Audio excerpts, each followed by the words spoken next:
Hello dear students, now we are starting the new chapter sound wave. It is another portion of wave. हम लोगों ने transverse wave के बारे में बहुत कुछ पढ़ा स्ट्रिंग के केस में. Now we have to go through for the longitudinal wave. जैसा कि हम लोग पहले डिस्कस कर चुके हैं कि longitudinal wave क्या होता है. The wave is vibrating along the axis of propagation. And we had discussed so many things about transverse wave, about its energy, about its velocity, about its everything we had discussed. But in this condition we have to just take all the cases for the longitudinal wave. Okay student, so see, if we see longitudinal wave,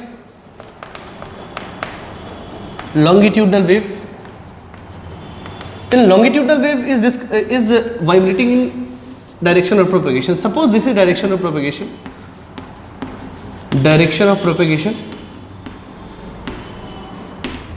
propagation ठीक है. So suppose these are the materials. Suppose these are the particles through which a sound wave is or a longitudinal wave is propagating. It is vibrating along this direction. Means along the direction of propagation. This direction, like this, means it is vibrating along the direction of propagation. This is longitudinal axis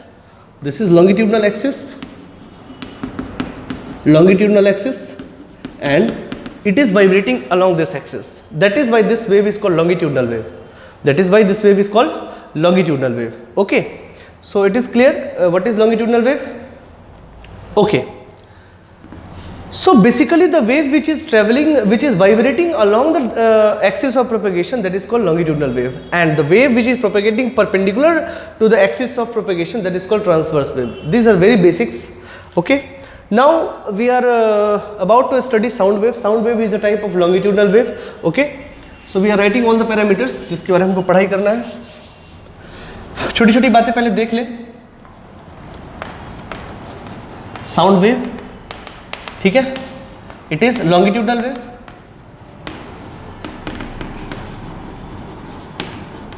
wave. It is mechanical wave, means it needs a material medium to travel.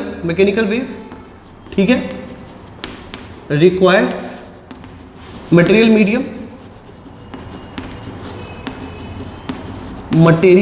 to travel. Is this okay? Means material medium नहीं रहेगा तो आप नहीं इसको ये move travel नहीं कर पाएगा. तो सपोज करिए आप स्पेस पे जाते हैं, light doesn't requires any medium to propagate. Light को किसी मीडियम की आवश्यकता नहीं है. Light is an electromagnetic wave and is a non mechanical wave, but this wave is a mechanical wave. आपको उसका मीडियम का जरूरत पड़ेगा. सपोज आप स्पेस में जाते हैं, ठीक है, तो सवाल ये होता है कि दिखाई देगा या सुनाई देगा. तो आंसर है दिखाई देगा, सुनाई आपको नहीं देने वाला. तो स्पेस में अगर दो आदमी खड़ा है तो वो एक दूसरे को देख तो सकता है, बट ये कुछ भी बोलेगा तो वो वहाँ तक नहीं पहुँचेगा. You have to take the help of some microphone और walkie talkie, anything you have to take. Okay, so yeah okay, requires material medium to travel. Speed of sound in air. Sound in air is basically 326 metre per second on an average. किसी book में 324 भी रहता है. It is okay. And the audible range for human being, हम लोग generally human being के लिए ही पढ़ेंगे. Human being is 20 hertz to 20 kilo hertz. ठीक है, 20 हर्ट्ज टू 20 किलो हर्ट्ज तक आप सुन सकते हैं. ठीक है, so this is basically the audible range. ठीक है, आप अगर 20 हर्ट्ज के यानी कि 20 हर्ट्ज से 20 किलो हर्ट्ज तक आप सुन सकते हैं. आप इसके इधर जाएंगे तो इसको बोलते हैं इंफ्रासोनिक. साउंड के टर्म में सोनिक का यूज किया जाता है. और इसके आगे जाएंगे तो ये होगा अल्ट्रासोनिक. ठीक है, ये so basically These are the cases. आपको अपने दिमाग में रखना है ये सारी बातें. Okay, so these are the basic things you should know about the sound. अलग अलग मीडियम में अलग अलग इसका वो होगा और बाकी सारी चीज़ें सेम रहेंगी. जैसे कि फ्रीक्वेंसी ऑफ साउंड. फ्रीक्वेंसी, अगर एक साउंड का कोई फ्रीक्वेंसी न्यू है तो उसका हर एक मीडियम में फ्रीक्वेंसी उतना ही होगा, एज लाइक ट्रांसवर्स वेव. उसमें कहीं से कोई चेंजेस नहीं आने वाला। बदलेगा क्या? वेलोसिटी, और कॉरस्पॉन्डिंगली बदलेगा क्या? लैम्डा। ठीक है, फ्रीक्वेंसी में कोई चेंजेस आने वाला नहीं है। Okay, so these are the cases basically. Okay, so you can note it down, make a note and note it down.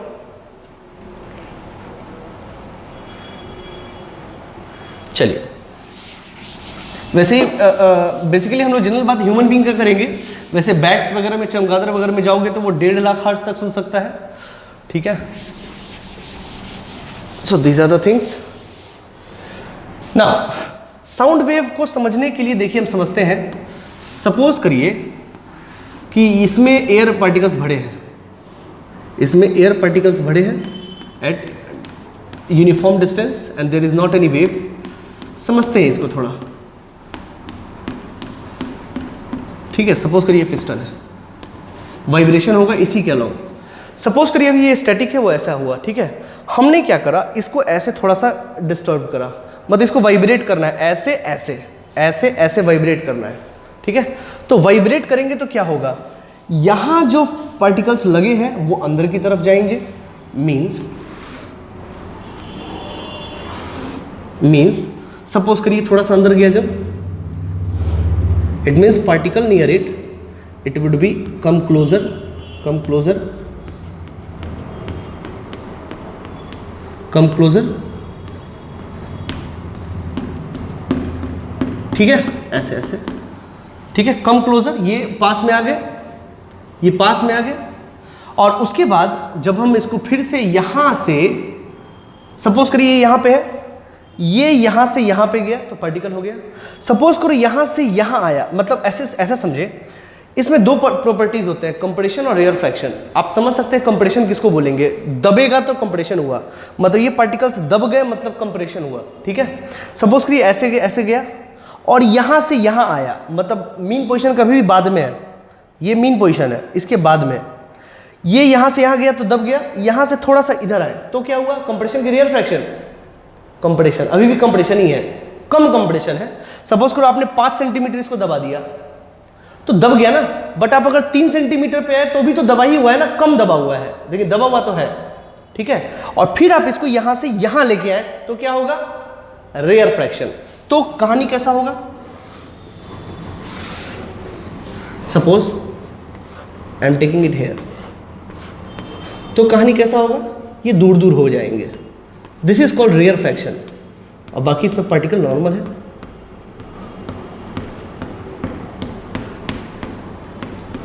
ऐसे यू कैन सी कंप्रेशन और rarefaction, this is compression, और mean position की इधर लेके आएंगे तो वो ये रेयर फ्रैक्शन, वो फैल गया।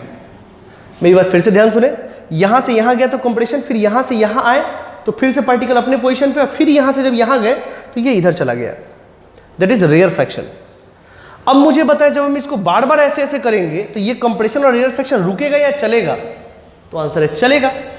तो जब बार बार इसको हम वाइब्रेट करेंगे, means if we are just vibrating it, तो इसका कंडीशन कैसा होगा, इसका कंडीशन कुछ कुछ ऐसा होगा, मैं बताता हूं। कंडीशन कुछ कुछ ऐसा होगा, there is somewhere rarefaction, somewhere compression. Suppose this is compression, this is rare fraction, okay, again this is compression, there is compression, again there is compression, again there is rare fraction, okay, so there is compression, rare fraction, these two are compression, and these two are a rare fraction। ठीक है, सो ये साथ साथ चलेंगे, compression rarefaction, compression rarefaction चलता चलेगा। ठीक है, या you can see it, okay, so you can see compression rarefaction, compression rarefaction, और ऐसे मूव करता हुआ आगे बढ़ेगा। जैसे ट्रांसवर्स वेव में देखते थे तो आपको क्या आता था, एक बार आता था क्रस्ट, एक बार trough, crest trough, crest trough, एक बार आता था। तो उसी तरीके से एक वेवलेंथ की अगर बात करें, एक वेवलेंथ में क्या आएगा, 1 कंप्रेशन एंड 1 रेयर फ्रैक्शन,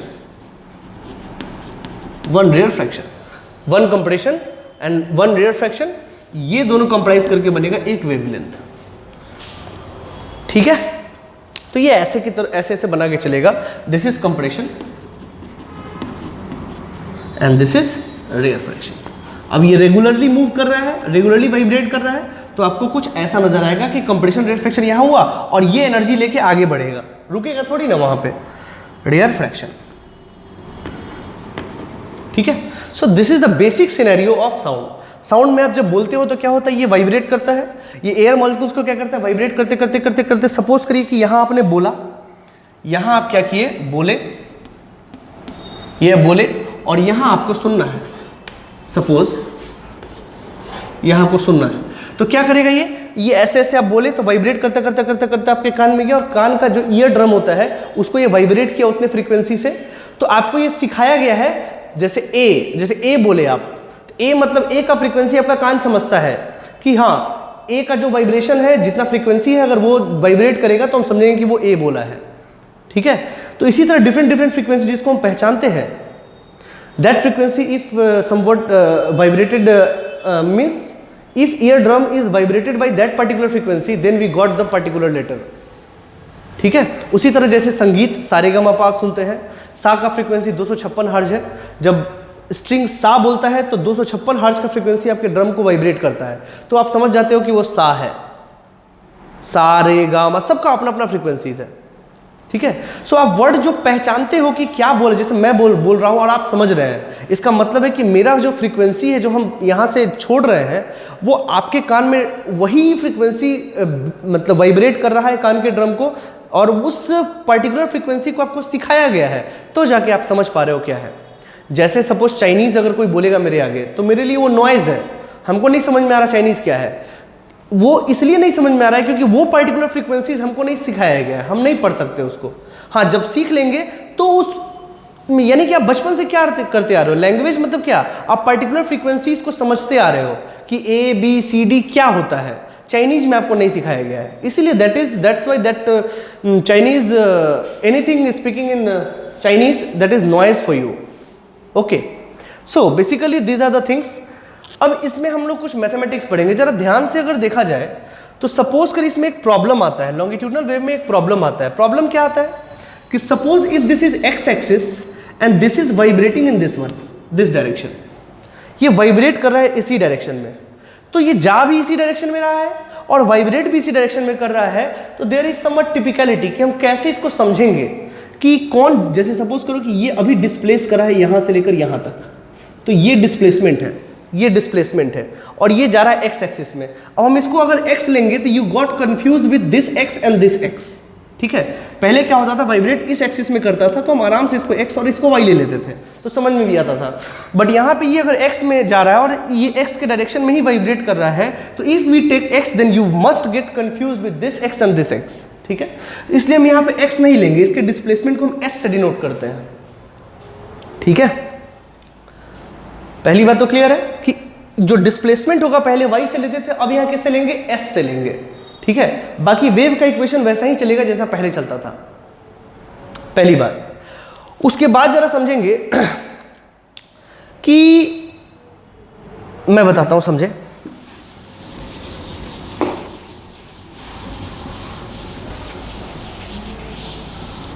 सारा वेव का कंडीशन वही होगा, बट कुछ कुछ चीजें इस कुछ कुछ चीज़ें हैं जिसको हम अभी डिफरेंशिएट कर ले ताकि बाद में आपको प्रॉब्लम नहीं आएगा। अच्छा, जरा एक बात बताइए, आप जो एयर मॉलिक्यूल में बात करते हो, जब आप जब बात करते करते मेरा बात आप तक पहुंचा, तो बीच में जो एयर मॉलिक्यूल जो वाइब्रेट किया, जरा प्रैक्टिकली बताइए क्या उसका मेजरमेंट करना पॉसिबल है क्या? इस डिस्प्लेसमेंट का क्या मेजरमेंट करना पॉसिबल है क्या? आंसर है नहीं।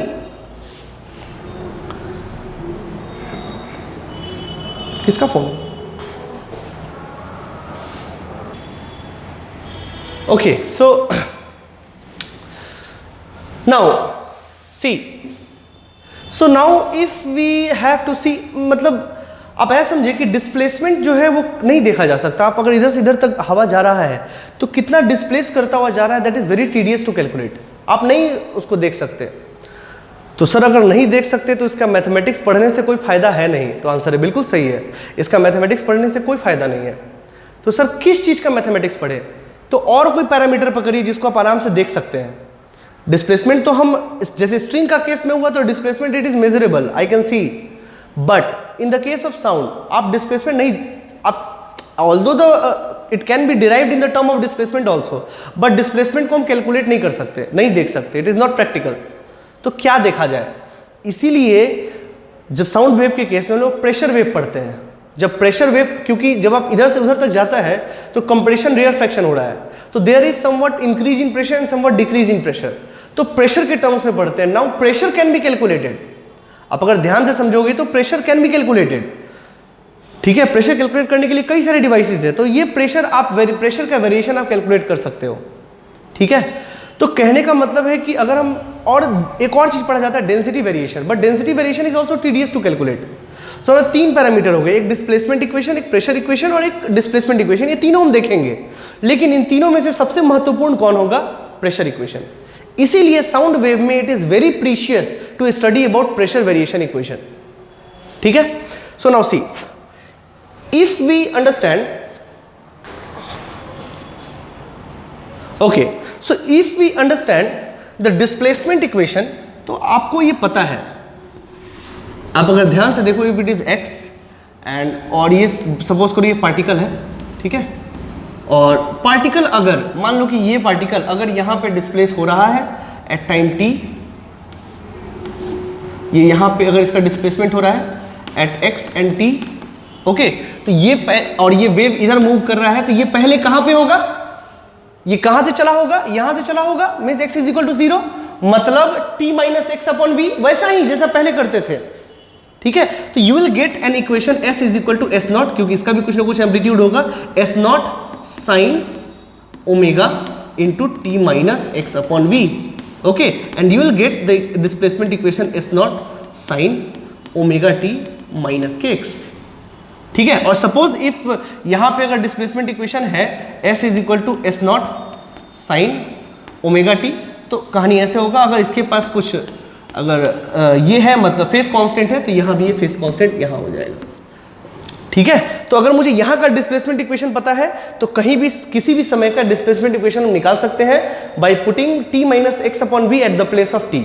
ये हम लोग पिछले क्लास में पढ़ चुके हैं वेव के टर्म्स में, तो यहां पे भी डिस्प्लेसमेंट इक्वेशन ऐसे निकाला जा सकता है, ठीक है, +5। तो यहां से यहां तक में क्या नहीं बदला? तो फेस कांस्टेंट नहीं बदला और ओमेगा नहीं बदला, बदला क्या? समय।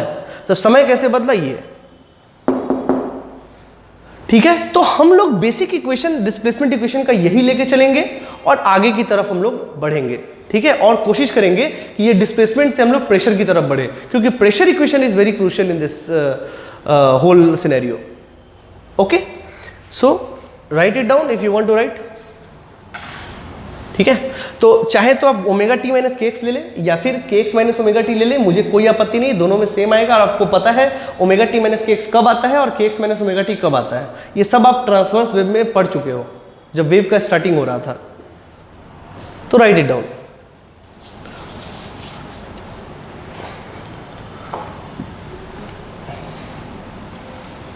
ओके, चलिए अब हम लोग आते हैं थोड़ा प्रेशर वेव की तरफ बढ़ते हैं, ठीक है। बट प्रेशर की तरफ बढ़ने से पहले आपको कुछ कुछ बातें पता होनी चाहिए। जैसे मैं बताऊं, अगर मान लो ये एक स्ट्रिंग है, मेटल स्ट्रिंग है जिसका यंग मॉडुलस y है, और यहाँ पे सपोज करिए एक फोर्स अप्लाइड हो रहा है, तो ये लेंथ अगर इसका l है, अगर इसका लेंथ l है, तो कुछ देर के बाद इसका लेंथ बढ़ेगा, ठीक है, दैट बिकम l डैश, और यहाँ से यहाँ तक को बोलेंगे क्या? Delta l। Delta l is nothing but l dash minus l, okay. And you know very well that strain, longitudinal strain is nothing but delta l upon l, ये आप पढ़ चुके हो पहले भी। और जो स्ट्रेस इसमें आ रहा है that sigma is nothing but gamma time strain, okay. तो ये आप पहले ही बचपन में पढ़ चुके हो, और सिग्मा इज इक्वल टू मैं पढ़ा चुका हूँ 11th में, ये delta l upon l, okay. Of this y is called Young modulus of that material, और you can say modulus of elasticity. y is what? Modulus of elasticity, पढ़ चुके हो मॉड्यूलस, सॉरी,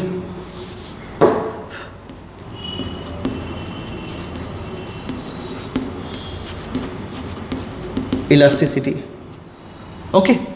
और सेम सीन में अगर हम change in volume देखा जाए तो ये भी आपको पता है कि अगर इसको आइसोस्टैटिक प्रेशर मतलब चारों तरफ से बराबर प्रेशर P पड़ रहा है और इसका यू कैन से you'll have कि इसमें अगर प्रेशर P पड़ रहा है और सपोज कि इसको प्रेस करेंगे तो सपोज करिए वॉल्यूम VI अभी है और कंप्रेस करने के बाद इसका VI कुछ ना कुछ, क्योंकि अगर चारों तरफ से रिड्यूस करेंगे तो उसका वॉल्यूम कुछ ना कुछ जाएगा। तो सपोज का वॉल्यूम VF है तो इसका जो वॉल्यूमेट्रिक स्ट्रेन होगा that is delta V upon V, delta V upon V and it is minus because volume घट रहा है प्रेशर इंक्रीज करने पे, सो it is minus delta V upon V and if we calculate pressure then pressure is calculated by beta into volumetric strain from Hooke's law. These are coming from where? These are coming from Hooke's law. This is also from Hooke's law. Okay, just see this beta delta V मतलब minus delta V upon V. Why this is minus sign? Because volume, if you increase the pressure volume will getting decrease. तो अगर volume decrease होगा तो एक minus sign यहाँ आएगा और ये माइनस उसको पॉजिटिव कर देगा, that is why here it is minus sign. Okay, and similarly you know for the shear case also, but ये मुझे इतना काम नहीं पड़ेगा यहाँ पे, बट फिर भी देख लीजिए। आपको पता है कि जब फोर्स आप ऐसे लगाएंगे ये कुछ ना कुछ ऐसे डिस्प्लेस हो जाएगा and this is phi and this is phi, तो phi is called shear strain. आपको पता है इसको क्या बोलते हैं, shear strain. And in this case materials property, suppose करिए आपने जो स्ट्रेस लगाया वो टाउ है, so tau is equal to C into five, this C is called modulus of rigidity, modulus of rigidity पढ़ा है आपने, rigidity. Suppose this is dx and this is dy, then you can say tau is equal nothing but C into dx upon dy, ये आप पहले ही पढ़ चुके हो। ठीक है, तो इस केसेस का यूज करने वाले हैं और बेसिकली हम लोग इस केस का यूज करेंगे क्योंकि मोस्ट ऑफ द टाइम हम लोग एयर को एयर के केस के लिए पढ़ते हैं। ठीक है, तो अभी जो भी कुछ करेंगे हम इसको ध्यान में रख के पढ़ेंगे। ठीक है, beta for air can be defined easily, no problem. ठीक है, and what we have to basically focus on delta V upon V, तो ये कैसे निकालेंगे थोड़ा ध्यान से देखना होगा, बट आप इसको लिख लीजिए पहले।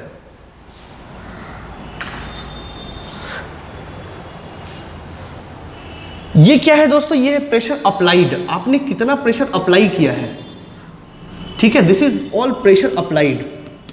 पहले से तो ये एटमॉस्फेरिक प्रेशर में है ही नहीं, बट उससे हमको कोई लेना देना नहीं है, आपने कितना प्रेशर अप्लाई करा है वो ये फॉर्मूला बताएगा। तो इसलिए थोड़ा सा ध्यान देना होगा यहाँ पे। इन तीनों को लिखना चाहे तो लिख सकते हैं।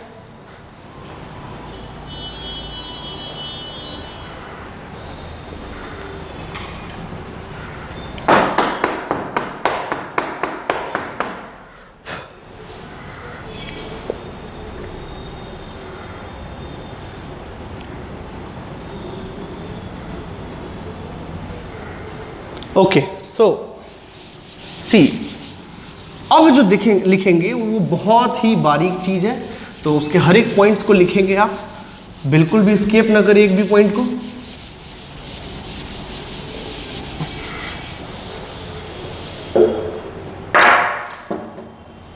सो चलिए देखते हैं नाउ।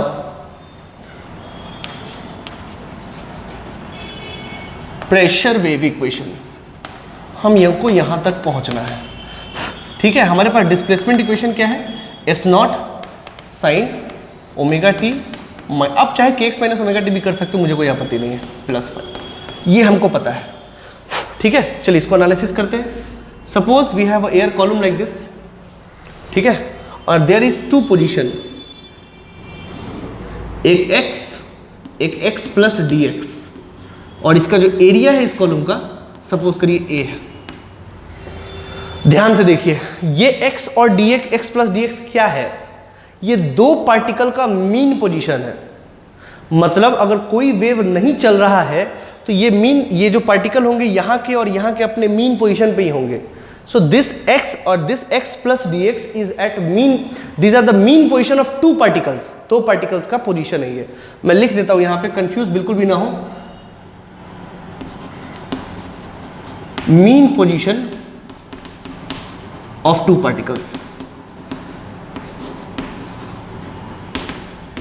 पार्टिकल्स, ठीक है। तो किसी ना किसी समय पे ये पार्टिकल मान लीजिए कि यहाँ पे है, मतलब समझ लीजिए एस पे है, और ये पार्टिकल मान लीजिए एस पे है, एस प्लस डी एस पे है। ऐसा ऐसा माना जा सकता है, कोई दिक्कत थोड़ी ना है, एस प्लस डी एस। इसका डिस्प्लेसमेंट एस है और इसका कुछ और होगा, जैसे आप स्ट्रिंग के केस में देखते थे ना, स्ट्रिंग के केस में देखते थे कि ये पार्टिकल अगर इतना उठा हुआ है तो ये पार्टिकल कुछ और उठा हुआ है। ठीक है, तो मान लीजिए कि ये एस पे है तो ये एस प्लस डी एस पे है।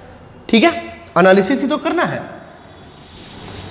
ये मीन पोजीशन से एस दूरी पे है, एस डिस्प्लेसमेंट है, और ये मीन पोजीशन से एस प्लस डी एस दूरी पे है। ठीक है दोस्तों, okay.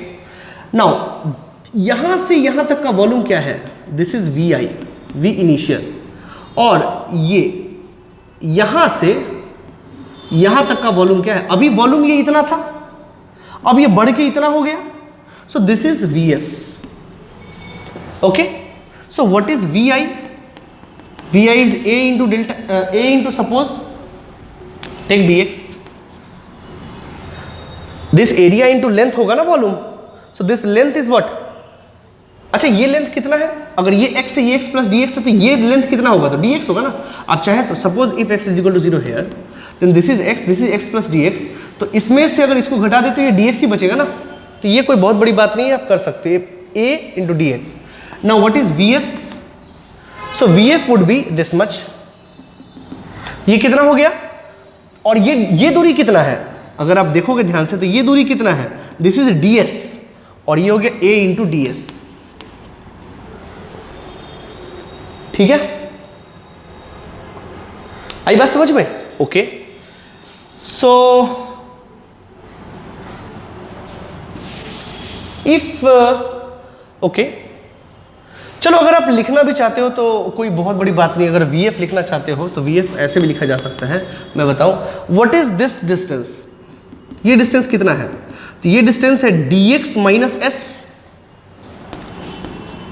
D X minus S, this is what? D X minus S. इतनी दूरी तो यही है, और ये दूरी कितना है? ये दूरी कितना है? अगर आप ध्यान से देखोगे तो ये दूरी है आपको, मैं बताऊं, ये दूरी है plus x plus D x, x plus D x plus s plus D S, आप देखते रहिएगा वहां पे, minus x plus D X, this दूरी। सो आप देखेंगे तो यहां से ये और ये कैंसिल हो जाएगा, बचेगा s प्लस डी एस, और यहां पे देखेंगे V F is equal to nothing but D X minus S plus D S. यहाँ से ये खत्म हो जाएगा। So this is V F is basically nothing but D x plus D S, और इसमें आप ए से मल्टीप्लाई कर दीजिए, क्योंकि एरिया से तो मल्टीप्लाई करना होगा ना। Okay, so this is basically the final volume d x plus D s. Okay, चलिए बहुत अच्छा, अब यहाँ पे करते हैं। What is delta v? Delta v is nothing but v f minus v i. So if you see v f, तो a into D x plus D s minus a into dx. Okay, so what you will get delta v? So you will get delta v is equal to a dx plus a ds minus a dx. So ये से यहाँ से ये cancel हो जाएगा। Okay, so you will get delta v is equal to what? Delta v is a dx. Sorry, a ds. Okay, एक बार फिर से देख लेते हैं। vi कितना है? तो इनिशियली तो वॉल्यूम इतने दूर का कितना है? दिस वन, इस पूरे चैम्बर में जो इतने दूरी में जो एयर मॉलिक्यूल्स है उसका वॉल्यूम कितना है? तो this a into this distance dx, ये तो dx ही होगा। अब मुझे अब फाइनल वॉल्यूम क्या है? This much. ठीक है, तो ये वॉल्यूम कितना है? तो ये वॉल्यूम है इतना, अब प्लस इतना, तो इतना वॉल्यूम कितना होगा? तो x प्लस डी एक्स में से अगर हम ये पोर्शन घटा दें तो क्या आपको ये निकल जाएगा, उसमें ये जोड़ देते हैं। तो वैसे ही मैंने किया है a इंटू डी एक्स। अच्छा, आप ऐसे भी कर सकते हो, ये पोर्शन तो dx था, तो dx में से अगर ये घटा दे तो ये निकल जाएगा। तो dx में से मैंने पहले s घटाया, और फिर इस दूरी पे हम आए कि बेसिकली कितना है वो, तो हम गए, हमने क्या किया, x प्लस डी एक्स इतनी दूरी लिए, इतनी दूरी में ये जोड़ दिए s प्लस डी एस, और फिर वापस क्या किए, इतना दूरी घटा दिए। इतना दूरी कितना था, x प्लस डी एक्स। आप लॉजिकली देख सकते हो ये कट जाएगा और बचेगा फिर ये कहानी, काट पीट के आपको इतना बचेगा। This is the scene. Now आप खुद से भी एक बार करके देखिए, आपको समझ में आएगा, कोई बहुत बड़ी बात नहीं है। Now e v, if I am calculating delta we upon v, that is minus, it would be minus a d S upon a d x, that is we i. ठीक है, सो आप देखोगे ए से cut जाएगा, it is nothing but minus D S upon D x. लिख लीजिए इसको, right it down. थोड़ा यहां बस समझना है, बाकी कोई दिक्कत नहीं है।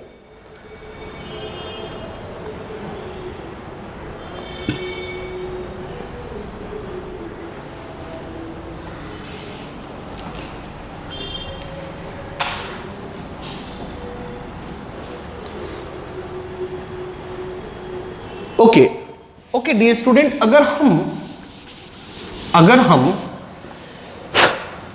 हम ये लिखना चाहते हैं डेल्टा पी, मतलब जो प्रेशर अप्लाई करा है, तो प्रेशर क्योंकि आपने देखा होगा पी अप्लाइड है, तो मैं इसे डेल्टा पी इसलिए लिख रहा हूं कि यहां पे तो नेचुरल प्रेशर कितना है, atmospheric pressure P not.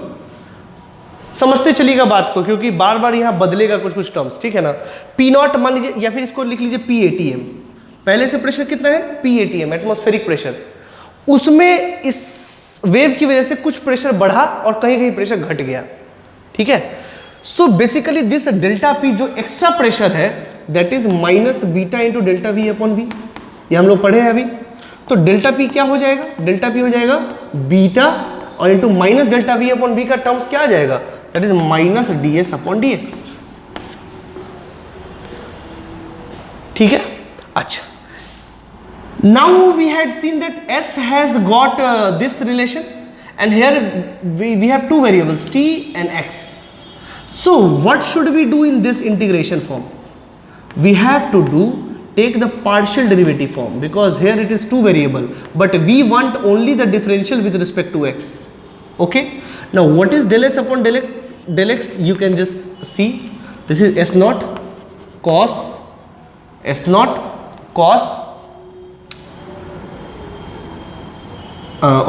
Omega T minus के एक्स प्लस 5 और इंटू माइनस के। आप देख लीजिए, डिफरेंशिएशन करना है, nothing else. So you can say d S upon D x जो होगा वो होगा minus k s nought cos omega T minus के x plus 5। Okay, so this is the relation. Now put this equation, suppose if this is first equation, this is second equation. Now put this second equation in first equation, you will get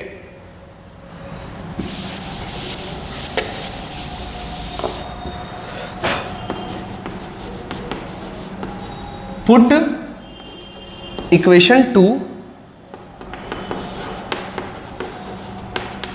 equation 1.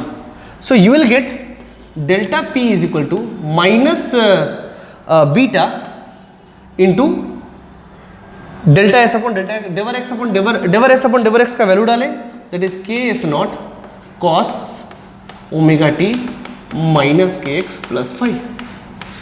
Okay, so delta p is what basically, and here it is also 1 minus, तो minus minus getting cancelled and it will be become plus. So it is beta k s nought cos omega t plus k x, sorry minus के x plus 5. Okay, so this is basically the pressure equation. Okay, and you can also write delta P is equal to delta P naught. इसको हम use करेंगे maximum pressure के लिए, मतलब ये इसको बोलेंगे pressure amplitude. Okay, cos omega T minus के एक्स प्लस 5. ठीक है, so this is the pressure equation basically, where this is called what, pressure amplitude. और अच्छा, ये प्रेशर एम्पलीट्यूड है कि इंक्रीज इन प्रेशर का एम्पलीट्यूड है? तो आंसर है इंक्रीज इन प्रेशर का एम्पलीट्यूड है. Amplitude of increase in pressure, increase in pressure. ठीक है, आई बात समझ में? सो ये डेल्टा पी जो है बेसिकली इंक्रीज इन प्रेशर है, ठीक है।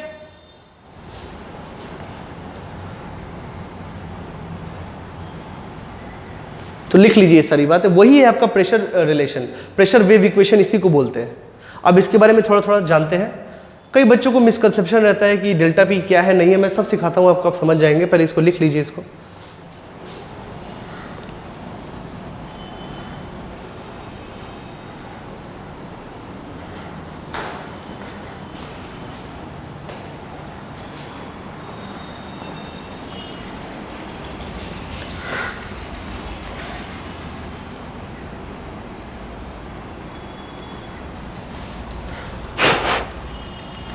Okay, now come on student. So we have one relation of delta p, it is delta p naught sin omega t, sorry sin not sin a cos omega t minus kx plus 5, ठीक है, ये relation है। Okay, चलिए बहुत अच्छी बात है। अच्छा, अगर हम देखें कि अगर मान लो इस कॉलम की बात करें, इस कॉलम में मैक्सिमम प्रेशर कितना हो सकता है, तो मैक्सिमम प्रेशर हो सकता है, अगर हम मैक्सिमम एब्सोल्यूट प्रेशर की बात करें, मैक्सिमम एब्सोल्यूट प्रेशर की बात करें तो उसके बाद हो सकता है P ATM plus delta P not, हमने ये निकाला है, ठीक है। और पी मिनिमम कितना हो सकता है, तो P ATM minus delta P not, ये मैक्सिमम प्रेशर है, absolute maximum pressure, this is absolute minimum pressure, ठीक है। Because you can see here is cost function, cost में भी प्लस और माइनस ऑल्सो, ठीक है। तो ये कॉस्ट का मैक्सिमम वैल्यू कितना होता है, +1 और मिनिमम वैल्यू -1। तो +1 के केस में डेल्टा पी नॉट प्लस आएगा, डेल्टा पी प्लस आएगा, और माइनस के केस में माइनस आएगा। तो you can see the maximum pressure इसमें जो एयर होंगे उसका मैक्सिमम एब्सोल्यूट प्रेशर जाएगा इतना, और मिनिमम एब्सोल्यूट प्रेशर जाएगा इतना। मतलब हम अगर बोल रहे हैं तो यहां से वहां तक साउंड जाने में कहीं ना कहीं किसी न किसी एयर का maximum pressure P plus delta P not हुआ है और minimum pressure P minus delta P not हुआ है, बस इतना समझना है आपको। Okay, right it down. तो आप बस इतना समझना है कि जब आप प्रेशर इक्वेशन लिखते हो तो you are just saying about the increase in pressure. आप जो ये कर रहे हो ये क्या है, इंक्रीज इन प्रेशर है या फिर एब्सोल्यूट प्रेशर है? तो आंसर है इंक्रीज इन प्रेशर है। You are just saying about the increase in pressure, उसका वेरिएशन कैसा है। फिर से मेरी बात सुने, ये बहुत ही डेलिकेट चीज है। एब्सोल्यूट प्रेशर का वेरिएशन आपको नहीं चाहिए, आपको किसका वेरिएशन चाहिए, इंक्रीज इन प्रेशर का। मतलब जो एक्स्ट्रा प्रेशर है एटमॉस्फेरिक प्रेशर के बाद, उसका वेरिएशन कैसा है वो आपको देखना है। That is called the pressure equation, ठीक है। तो प्रेशर इक्वेशन में एब्सोल्यूट प्रेशर की बात नहीं करते हैं, ठीक है ना, वेरिएशन इन एक्स्ट्रा प्रेशर की बात करते हैं। एक्स्ट्रा प्रेशर जो वो कैसे वेरी कर रहा है। Is this okay?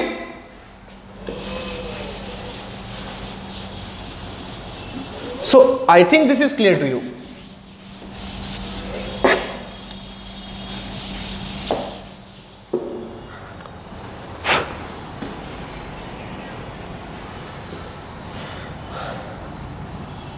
ठीक है, अच्छा।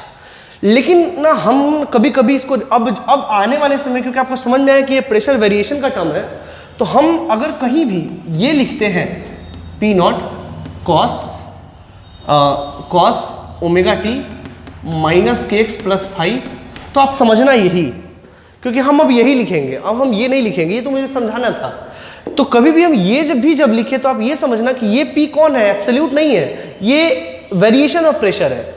जो एक्स्ट्रा प्रेशर आया है हमारे बोलने की वजह से, उसका वेरिएशन ये है, ये एब्सोल्यूट प्रेशर का वेरिएशन नहीं है, ठीक है। तो इतना समझ लीजिएगा, ओके। खैर, इसके बारे में और पीएचडी करते हैं, पहले इसको लिख लीजिए।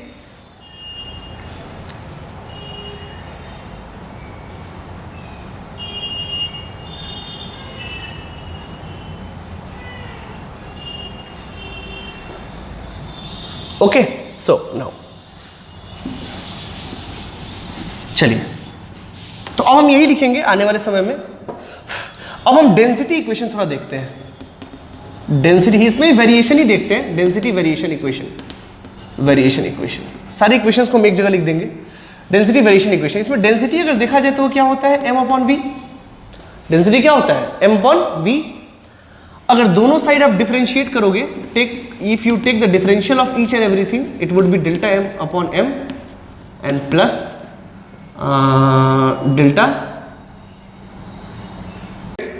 Now see the pressure variation equation, rho is equal to m upon v and जैसे कि आप पहले फाइंड करते थे रिलेटिव एरर, तो इसमें रिलेटिव एरर का टर्म्स लेके आइए, ठीक है ना। रिलेटिव एरर के तरीके से इसको लिखना है तो हम इसको लिख सकते हैं D rho upon rho is equal to D M upon M plus D V upon V, all this is zero, क्योंकि मास थोड़ी ना बदलेगा। जैसे आप अगर ऐसा समझे,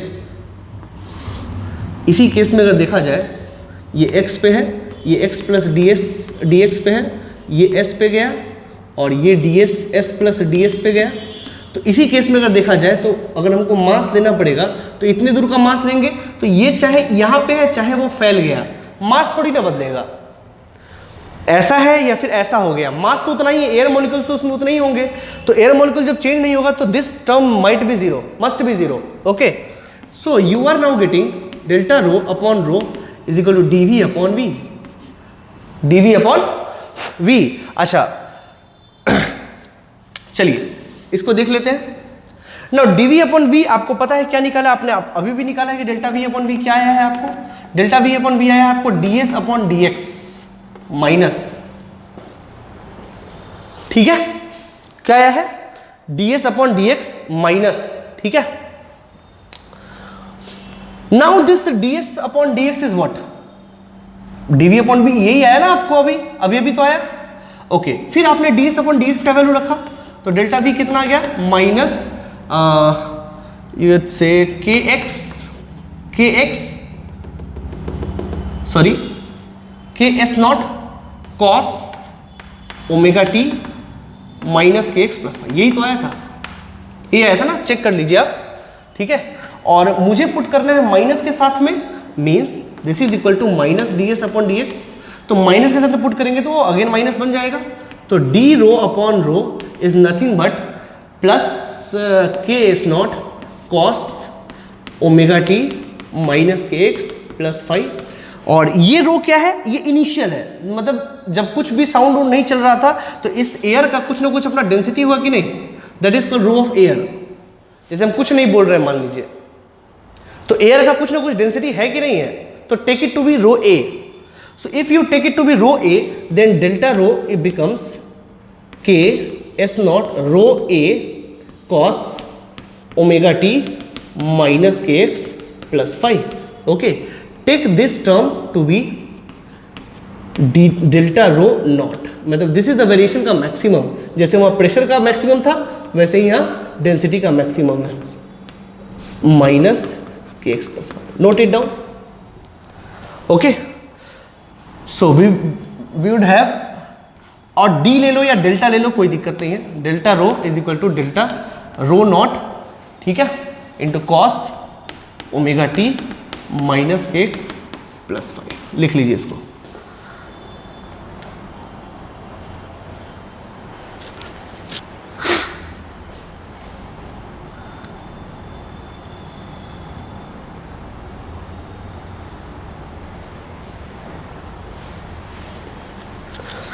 इज दिस ओके?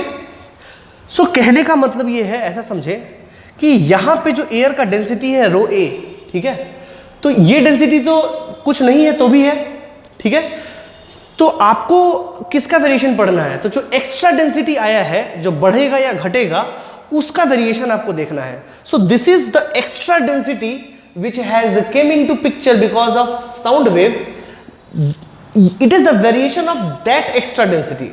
तो अगर मैक्सिमम डेंसिटी की बात करें किसी एयर पार्टिकल का, तो rho A plus delta rho not, और या डेल्टा या फिर ये ले लो ना, कोई दिक्कत नहीं है, या फिर मिनिमम होगा तो rho a minus delta rho nought, nothing else. तो आपको बस वेरिएशन का पढ़ना है, ये तो होगा ही वहां पे, ऐसा थोड़ी ना कि हम बोलेंगे तो एयर का डेंसिटी खत्म हो जाएगा। एयर का डेंसिटी रहेगा, उसमें वेरिएशंस आएंगे, वो वेरिएशन है ये, और वेरिएशन आएगा इस इक्वेशन के according. Is this okay?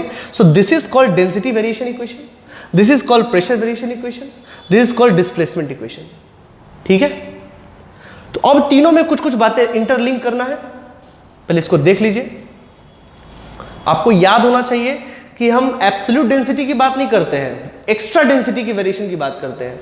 Absolute pressure की बात नहीं करते हैं, एक्स्ट्रा वेरिएशन इन प्रेशर की बात करते हैं। ठीक है, चलिए, तो ये सारी बातें हो गई। तो बेसिकली आपके पास तीन इक्वेशन है।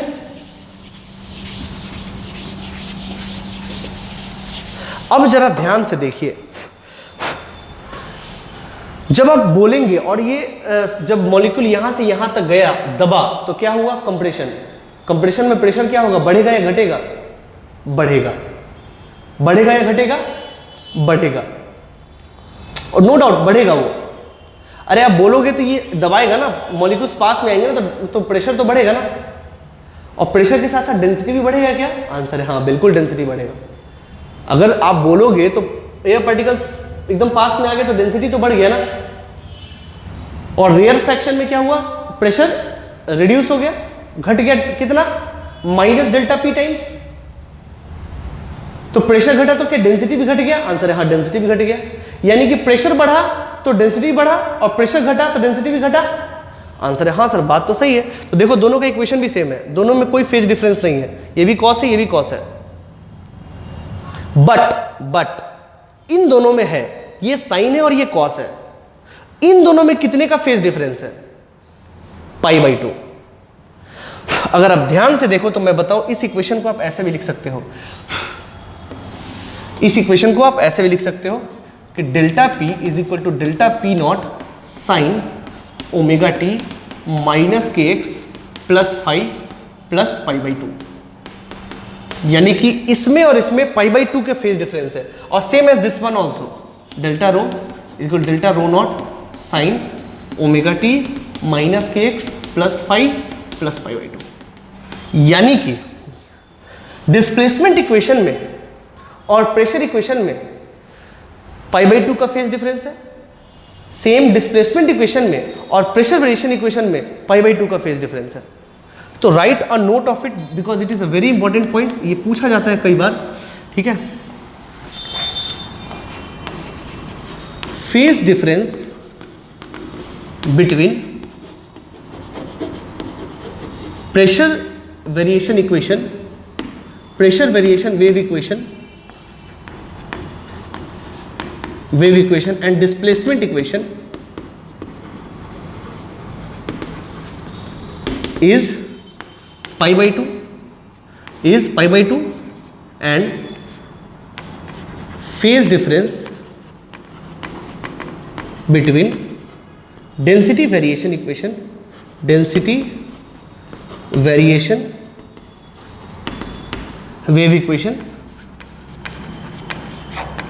wave equation and displacement equation is π/2। दोनों में π/2 का फेज डिफरेंस है।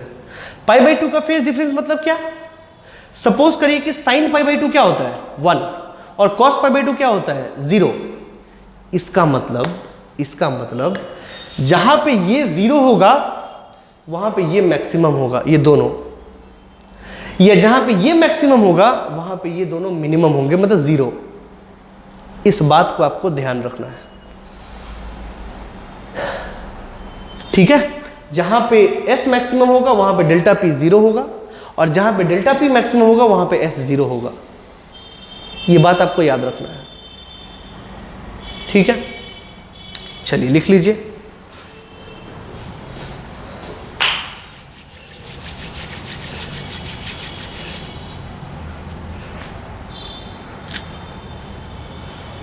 ओके, चलिए हम ना कुछ ग्राफ ड्रॉ करते हैं और देखिएगा कि दोनों, देखिए सबसे पहले है तो तीनों, बट मेरे लिए मुख्य रूप से ये जरूरी है डेल्टा P। हम लोग आगे का study delta pressure variation equation से ही करेंगे, बट तीनों में कंपैरिजन बहुत बार मैंने देखा है कि पूछा गया है। ठीक है ना, तो इसमें हम लोग को अच्छे से पढ़ाई करना पड़ेगा इसका। ठीक है ना, और पढ़ाई कर ही लिए, थोड़ा सा और देख लीजिए। अगर हम इसका ग्राफ देखेंगे दोनों का तो भी हमको समझ में आएगा। अब देखिए प्रेशर और डेंसिटी के अलग अलग ग्राफ नहीं बनाएंगे क्योंकि दोनों का सेम इक्वेशन है, तो सेम टाइप का ग्राफ आएगा। ठीक है, तो देखिए मैं बताता हूँ। सपोज मेरे पास ऐसा रिलेशन है सपोज ये रिलेशन है, ठीक है, इसका ग्राफ कैसा आएगा? एक्चुअली ये साइन और कॉस ग्राफ है, तो एस और एक्स का ग्राफ कैसा आएगा? लाइक दिस, ऐसा, ठीक है। और अगर सेम अगर हम ग्राफ डेल्टा पी या डेल्टा रो का बनाएंगे तो कैसा आएगा? यहां पे ये मैक्सिमम होगा,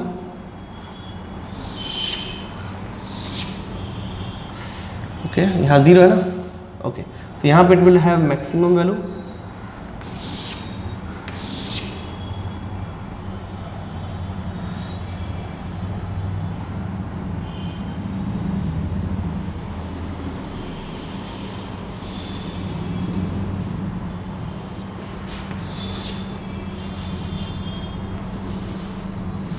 like this, you can see, ठीक है। so this is the maximum amplitude, this is delta p not या डेल्टा रो नॉट, ठीक है, this is S not.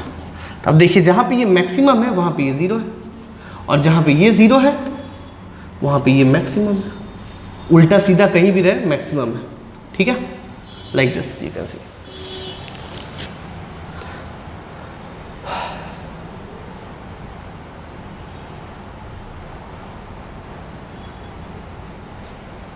Okay, so yeah, so this is basically the variation, ठीक है, it is correct ना? yeah, okay, it is correct, ठीक है। तो आप देखिए ना, जहां पे मिनिमम जीरो है यहाँ पे ये मैक्सिमम है, और जहां पे ये मैक्सिमम है वहां पे ये जीरो है, ठीक है। तो यही है π/2 फेज डिफरेंस का मतलब। तो आपको जब पूछेगा कि कहीं पे, जैसे मान लीजिए कहीं पे पूछेगा कि प्रेशर मैक्सिमम है, वहां पे डिस्प्लेसमेंट क्या है? जीरो। कहीं पे डिस्प्लेसमेंट मैक्सिमम, तो प्रेशर क्या है? जीरो, ठीक है। तो ये याद रखने का वाला बात है, आप इसको याद रखें। चलिए, बहुत अच्छा बात। अच्छा, प्रेशर वेव इक्वेशन में जहां पे प्रेशर बढ़ा है वो क्या है? कंप्रेशन, और जो नीचे गया है वो क्या है? Rare fraction.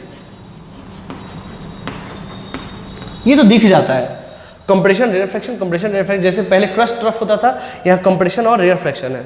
बट यहाँ देखिए इन दोनों केस में डिस्प्लेसमेंट क्या आया है? जीरो। क्या आया है? जीरो। क्या आया है? जीरो। Displacement is zero. यहां पे एक क्वेश्चन अराइज होता है, पहले आप इसको लिख लीजिए।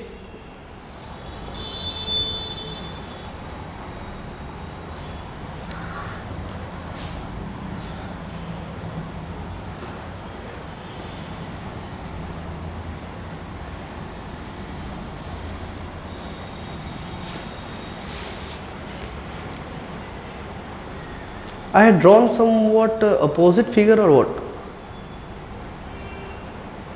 No, it is okay. Okay.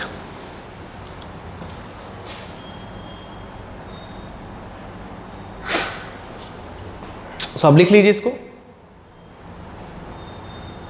ठीक है। चलिए, ये वेव इस तरफ मूव कर रहा था, ठीक है। चलिए, अब इसमें क्वेश्चंस क्या पूछे जा सकते हैं मैं बताता हूं, समझे।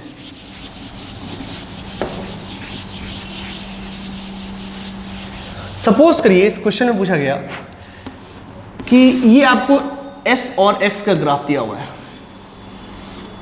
ये और ये पूछा गया, बताओ कौन कंप्रेशन है कौन रेयर फ्रैक्शन है। आप कैसे बताओगे कौन कंप्रेशन है कौन रेयर फ्रैक्शन है? कैसे बताओगे?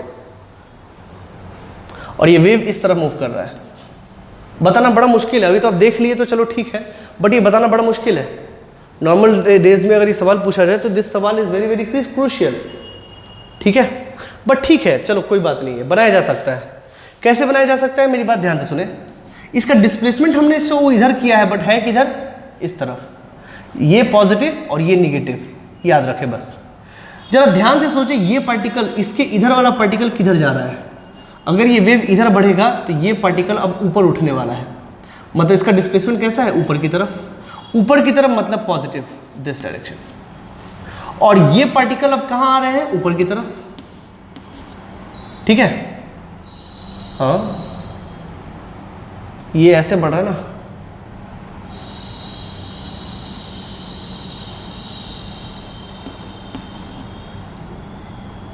हाँ, this particle is coming upward.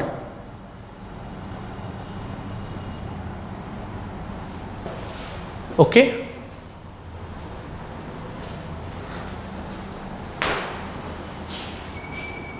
Okay my dear student, हम लोग ये डिराइव कर चुके हैं s is equal to S not sine omega T minus के एक्स, उसके करस्पॉन्डिंगली जो प्रेशर वेव इक्वेशन है that is this one, density variation this one, और डेल्टा वी अपॉन वी जो मैंने निकाला वो ये था इस केस के लिए। ठीक है, अच्छा अगर देखा जाए इसमें तो हम लोग ये भी बात कर चुके हैं कि ये इस इक्वेशन से, ये इक्वेशन जो है इस इक्वेशन से पाई बाई टू फेज डिफरेंस में है।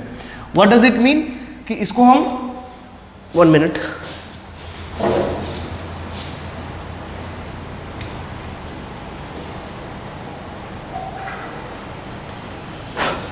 Okay, so what does it mean? It means कि ये इक्वेशन जो है इस इक्वेशन से पाई बाई टू फेज डिफरेंस पे है, मतलब इसको हम ऐसे लिख सकते हैं कि p nought sine omega T minus के x plus pi by two. Okay, और ये डेंसिटी इक्वेशन जो है that is rho nought sine omega T minus के x plus pi by two, that we can write. Okay, इसका यही मतलब है। तो इसका क्या मतलब है, इसका क्या लेना देना है? इसका मतलब है कि ये जो इक्वेशन है इससे पाई बाई टू फेज डिफरेंस पे है। मतलब अगर हम देखा जाए कि साइन जीरो क्या होता है, जीरो, और कॉस जीरो क्या होता है, 1। तो जहां पे साइन जीरो होगा वहां पे कॉस मैक्सिमम होगा, और जहां पे साइन मैक्सिमम होगा, जैसे साइन 91 होता है बट कॉस 90 क्या होता है, 0। तो जहां पे साइन मैक्सिमम है वहां कॉस जीरो है, और जहां पे साइन जीरो है वहां कॉस मैक्सिमम है। यही मतलब यहां पे है कि जहां पे ये जीरो होगा वहां पे ये मैक्सिमम होगा, जहां पे ये मैक्सिमम होगा वहां पे ये जीरो होगा, और सेम इसके साथ भी होगा बिकॉज इन दोनों का इक्वेशन सेम है। ओके, अगर दोनों का ग्राफ अगर देखा जाए तो इसका ग्राफ कैसा आएगा? इसका ग्राफ आएगा X Y, suppose I am just taking this like this, ठीक है। तो इसके करस्पॉन्डिंगली ये किसका ग्राफ है, एस का ग्राफ है, एस और एक्स का ग्राफ है। अगर हम करस्पॉन्डिंगली अगर इसका देखेंगे ग्राफ प्रेशर का या डेंसिटी का, तो कैसा आएगा? जहां पे ये जीरो है, कॉस ग्राफ कैसा होता है, जहां पे ये जीरो है वहां ये मैक्सिमम होगा। सपोज ये जीरो है तो इफ यू पुट जीरो है, suppose omega T minus K X zero है, if you put zero here it would be pi by two, then sine pi by two is maximum. तो वो ऐसा कुछ आएगा, ऐसा, ठीक है। यू कैन सी यहाँ पे जो जीरो है और यहाँ पे ये क्या है, maximum. You can see here ये मैक्सिमम है, ठीक है। और यहाँ पे ये जीरो है, you can see here it is maximum. Okay, अच्छा आप कंप्रेशन रियल फ्रैक्शन कैसे डिसाइड कर सकते हैं? इसको देख के या इसको देख के? तो आंसर इसको देख के। जब कंप्रेशन होगा तो प्रेशर ज्यादा होगा, कहने का मतलब जो ऊपर वाला है यानी कि ये वाला, ये है कंप्रेशन, कंप्रेशन, और ये क्या है, रेयर फ्रैक्शन। ये सारी बातें आपको पता होनी चाहिए, रेयर फ्रैक्शन, ठीक। मेरा कहने का मतलब है कि अगर प्रेशर वेव इक्वेशन का अगर ग्राफ दिया है, ये पी का और रो का, जनरली आपको पी का इक्वेशन दिया रहेगा, ऐसे सपोज करो, ऐसे suppose like this it is given, ऐसा, ठीक। तो these are what, these are pressure, these are compression. पहले होता था ना उसमें क्रस्ट ट्रफ ट्रांसवर्स वेव में, यहां चलेगा कंप्रेशन रेयर फ्रैक्शन। तो नीचे वाला रेयर फ्रैक्शन और ऊपर वाला कंप्रेशन। ये देख के आपको नहीं पता चलेगा। यहां देखिए, यहां कंप्रेशन है, यहां सॉरी रेयर फ्रैक्शन है, बट यहां पे ये जीरो है, यू कैन सी हियर, ठीक है। अच्छा जरा ध्यान से सुने, यहां देखिए, यहां रेयर फ्रैक्शन में आप देखिए, रेयर फ्रैक्शन में डिस्प्लेसमेंट कितना है, नेगेटिव, मैक्सिमम, मतलब माइनस पी नॉट नीचे में, और कंप्रेशन में कितना है, plus P nought. This is P nought, you can see this is P nought, this is P nought, this is what, minus P nought. मेरा कहने का मतलब है कि कंप्रेशन में what is the displacement, plus P nought, rarefaction में minus P nought. But अगर यहां देखिए तो यहां पे ये जीरो है और यहां पे ये जीरो है, ठीक है। तो इसको कैसे पहचाना जाए, कौन कंप्रेशन है कौन रेयर फ्रैक्शन है? पहली बात तो ये। अब मेरी बात ध्यान से सुने, ये रिप्रेजेंट करने का तरीका है बेसिकली, ठीक है ना। और इसको बोलेंगे एक वेवलेंथ, इसको बोलेंगे एक वेवलेंथ। अच्छा ये वाला जो है, अब ये शुरू होगा, आगे जाएगा तो शुरू होगा, मेरी बात ध्यान से, मैं इसे और अच्छे से बता सकते हैं इसको। देखिए मैं बताऊं, सपोज कर ली this and this S,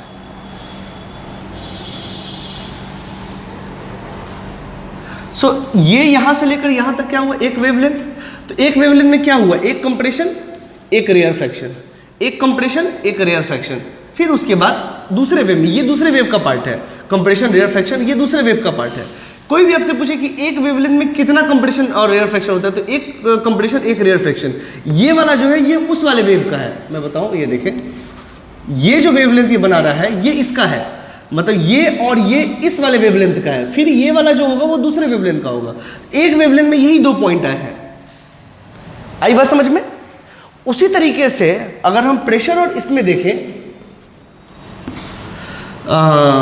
pressure और इसमें देखें, तो मान लीजिए कि ऐसा ग्राफ है, तो एक प्रेशर, एक कंप्रेशन, एक rarefaction. You can see here it is compression and here it is rarefaction. अब देखिए ये एक वेवलेंथ में, तो एक वेवलेंथ में कभी कोई पूछे कि क्या क्या आता है, कितने कंप्रेशन कितने रेयर फ्रैक्शन, तो एक कंप्रेशन एक रेयर फ्रैक्शन, ये आपके जुबान पे होना चाहिए, ठीक है? तो ये आपको बना होना चाहिए।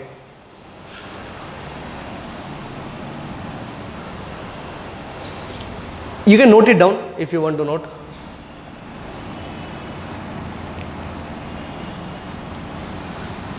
And this is what S naught. अच्छा, जब ये मैक्सिमम डिस्प्लेसमेंट पे है S naught, तो क्या है, जब ये मैक्सिमम होगा तो ये जीरो होगा। तो इसके जीरो होने का मतलब क्या है कि उस जगह पे एटमॉस्फेरिक प्रेशर है, उसमें कोई बढ़ोतरी या घटोतरी नहीं है। तो जहां पे मैक्सिमम डिस्प्लेसमेंट है वहां पे प्रेशर कितना है, एटमॉस्फेरिक प्रेशर।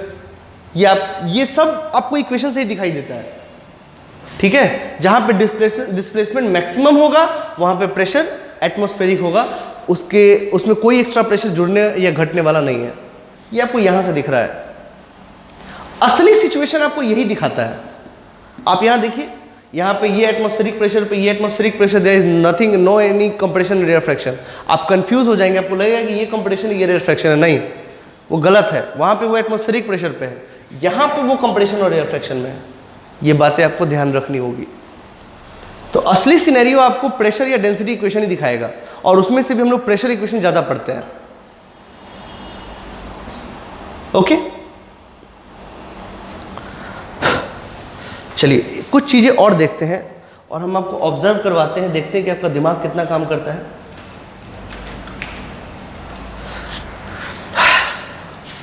चलिए, तो ये सारी छोटी छोटी बातें थी, बेसिक बातें थी जो आपको ध्यान रखने योग्य है। चलिए एक छोटा सा चीज़ देखिए, ये x और ये s, मान लीजिए कि ये वेव फॉर्म ऐसा है, ठीक है? अगर इसी को हम x और p यहाँ दिखाएं तो ये जीरो पे, तो ये आएगा, एक मिनट मुझे थोड़ा इसको और ऊपर कर ले, ऐसा समझ लीजिए x, ठीक है? ये p, ये जीरो है तो यहाँ मैक्सिमम,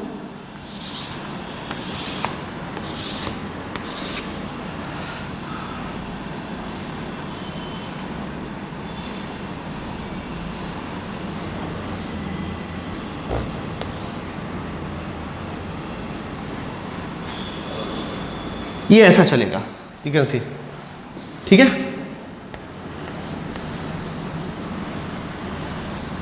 ऐसा चलेगा। ये आई बात समझ में? जहां पे ये जीरो है ये मैक्सिमम है, यहाँ पे जहां मैक्सिमम है वहां ये जीरो है, ठीक है? कुछ बातें आपको सिखानी है मुझे।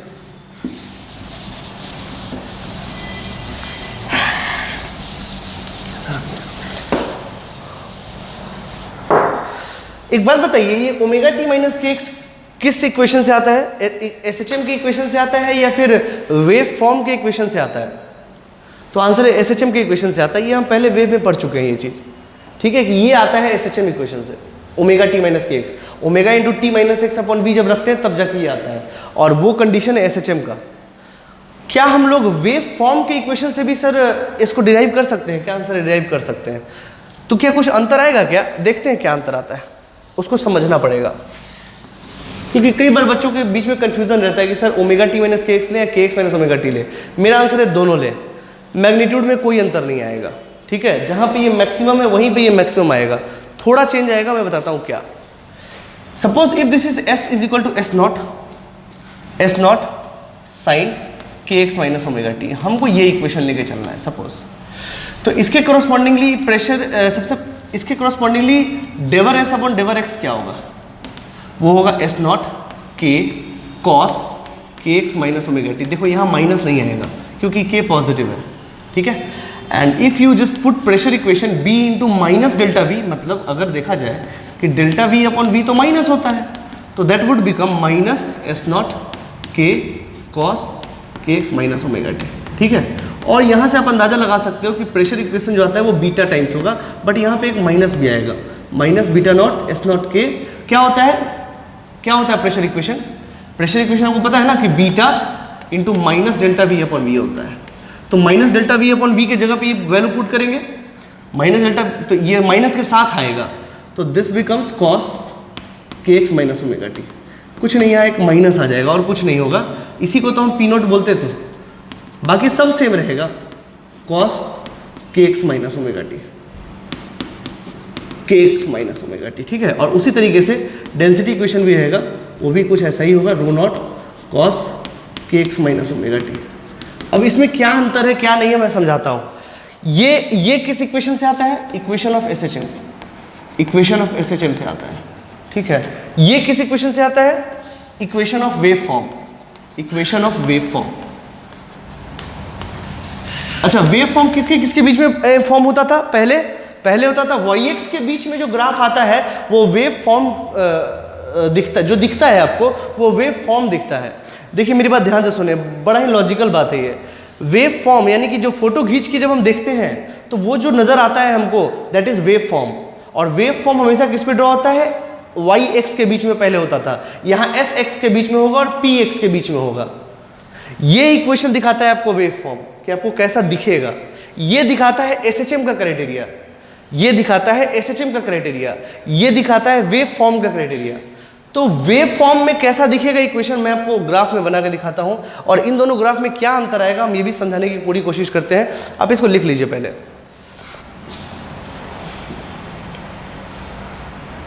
बस एक माइनस और प्लस का अंतर आता है और कोई खास बात नहीं है।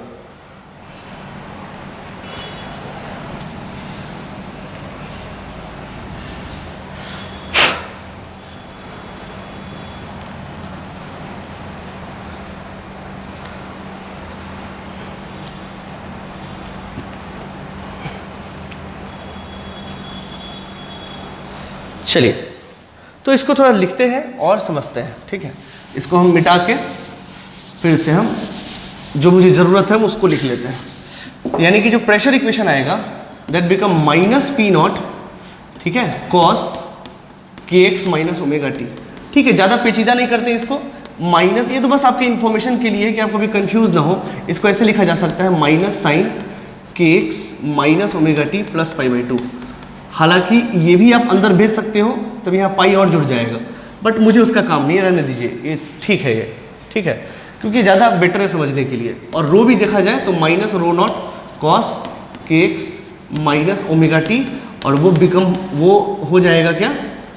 रो nought sine K X minus omega t plus pi by to, ठीक है। चलिए, बहुत अच्छी बात है, यहाँ तक तो समझ में आता है। अंतर क्या आएगा आप जरा देखिए, दोनों सेम है, बट जहां पे ये प्लस में आ रहा था वहां ये माइनस में आएगा, और कोई खास बात नहीं है। इसमें पाई फेज डिफरेंस और आ जाता है। मेरी बात ध्यान से सुने, दोनों में अंतर बस माइनस साइन का है। इसमें जहां पे मैक्सिमम आ रहा था वहां पे मैक्सिमम ही आएगा, जहां पे ये मैक्सिमम था वहीं पे आएगा, सब कुछ वही होगा, खाली फेज डिफरेंस पाई आ जाएगा। पाई मतलब जो नीचे है वो ऊपर हो जाएगा। मतलब मैं समझाता हूँ, समझे। ये ग्राफ देखें आप, x और s। सपोज करिए कि के एक्स माइनस ओमेगा टी अगर जीरो है तो यहाँ ये जीरो, और जैसे जैसे वो बढ़ेगा वो ऐसे ऐसे आएगा, इसमें कहीं से कोई दिक्कत नहीं है। चलिए, अब जो ड्रॉ करने जा रहे हैं वो ध्यान देने योग्य है। यहाँ समझिए, यहाँ पे ये जीरो है, p और x, यहाँ ये जीरो है, तो के एक्स माइनस टू मैंने जीरो रखा।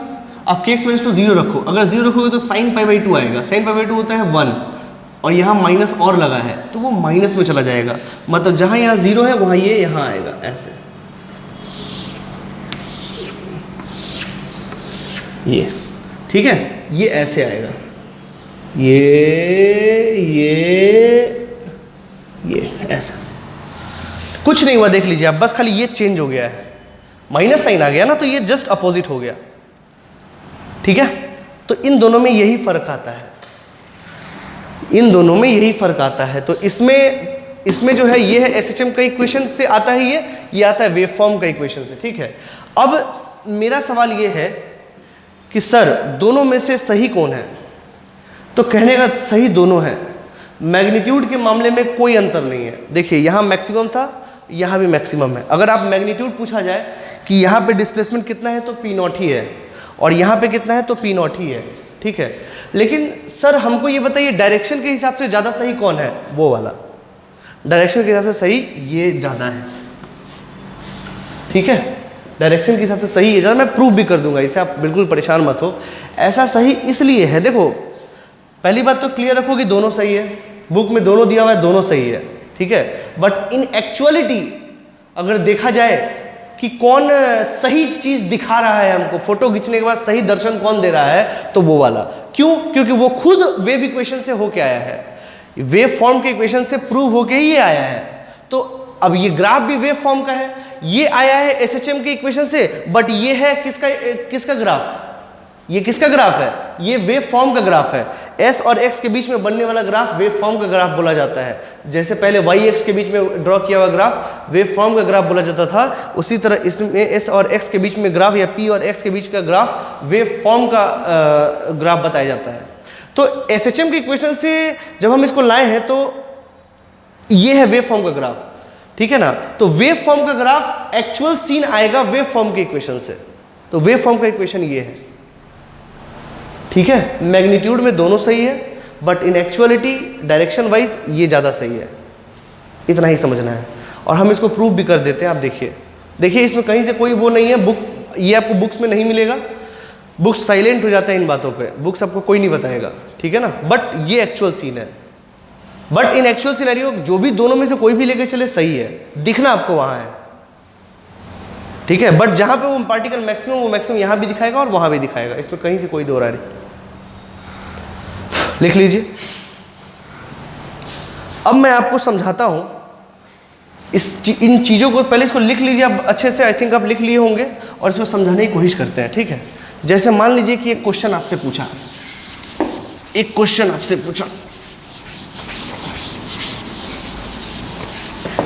अच्छा आपको पता है कि x अगर ये है, पार्टिकल यहाँ है ये, तो अगर इधर मूव करेगा तो पॉजिटिव एस बोला जाएगा, और अगर इधर मूव करेगा तो निगेटिव एस बोला जाएगा। इसमें कहीं से कोई दिक्कत आपको नहीं होना चाहिए, इधर वाला पॉजिटिव इधर वाला निगेटिव। जैसे y वाले में ये पॉजिटिव और ये निगेटिव, उसी तरह s वाले में ये पॉजिटिव और ये निगेटिव, ये आपको पता है, ठीक है। तो एक क्वेश्चन इसमें करते हैं जो आपको कंप्लीट सीन आपको दिखा देगा। सपोज आपसे एक क्वेश्चन पूछा, सपोज आपसे एक क्वेश्चन पूछा गया एस एक्स के बीच में, ऐसा आपको एक वेव फॉर्म दिया हुआ है, ठीक है, और पूछा गया कि बताएं इसमें और इसमें से कौन कंप्रेशन है और कौन रेयर फ्रैक्शन है। आपसे पूछ लिया गया कौन कंप्रेशन में है और कौन रेयर फ्रैक्शन में है, मतलब इन दोनों पॉइंट में ए और बी में कौन कंप्रेशन है कौन रेयर फ्रैक्शन है, आपको पूछा गया। तो आप कैसे जवाब दोगे, किस ग्राफ पे भरोसा करोगे, ये वाले ग्राफ पे कि ये वाले ग्राफ पे? तो आंसर है ये वाले ग्राफ पे, ये ज़्यादा सही है। अब ये कैसे है मैं वो भी समझाता हूँ, समझे बात को। जैसे जरा ध्यान से देखो, ये जो पार्टिकल है यहाँ पे, ये जो पार्टिकल है यहाँ पे मीन पोजीशन पे है, मान लीजिए ऐसा, ठीक। आप जब इधर के पार्टिकल्स को देखें, अगर इस पार्टिकल के इधर वाले पार्टिकल को देखें तो सब किधर है, ऊपर की तरफ, मतलब डिस्प्लेसमेंट कैसा है, पॉजिटिव कि निगेटिव? आंसर है positive, in upward direction S is positive. तो पॉजिटिव का मतलब राइट वर्ड या लेफ्ट वर्ड? तो आंसर है राइट वर्ड, ये, ठीक है। और इसके इधर वाला पार्टिकल अगर देखें तो वो किधर है, नीचे की तरफ। तो डिस्प्लेसमेंट कैसा है, निगेटिव या पॉजिटिव? आंसर है निगेटिव। और निगेटिव का मतलब क्या, लेफ्ट वर्ड या राइट वर्ड? आंसर है लेफ्ट वर्ड, ये। अब जरा ध्यान से देख के बताओ, अगर ये भी इधर आ रहा है और ये भी इधर आ रहा है तो इसमें इसका डेंसिटी बढ़ेगा या घटेगा? ऑब्वियसली बढ़ेगा। सारे एयर पार्टिकल जब इधर आ रहे हैं तो डेंसिटी तो बढ़ेगा ना। इट मीन्स वो क्या है? कंप्रेशन। ये क्या है? कंप्रेशन का पॉइंट। तो ये रेयरफैक्शन हो गया, वो भी देख लीजिए। अब इस पॉइंट पे ये बी पे, ठीक है, अगर आप बी पे देखें तो बी के बाद तो ऐसे जा रहा है ना, ये बी पे, ठीक। अब सोचिए इसके जो इधर वाला पार्टिकल है वो तो नीचे की तरफ जा रहा है, नीचे की तरफ मतलब निगेटिव, निगेटिव मतलब इस तरफ, और इसके इधर वाला जा रहा है ऊपर की तरफ मतलब पॉजिटिव मतलब इस तरफ। ये देखिए पार्टिकल्स ऐसे जा रहे हैं, मतलब क्या है ये? रेयरफैक्शन। ये बहुत ही लॉजिकल सवाल है दोस्तों, अगर आपने अच्छे से नहीं पढ़ा है तो ये आप जवाब नहीं दे सकते, ठीक है। You can see here it is compression, here it is rarefaction. पहले तो इसको लिख लीजिए, एग्जाम्पल नंबर 1। इस तरीके का सवाल कभी एग्जाम में पूछा जाता है, ठीक है, और आपके पास कोई जवाब नहीं होता। पहले तो इसको लिख लीजिए आप पॉज करके।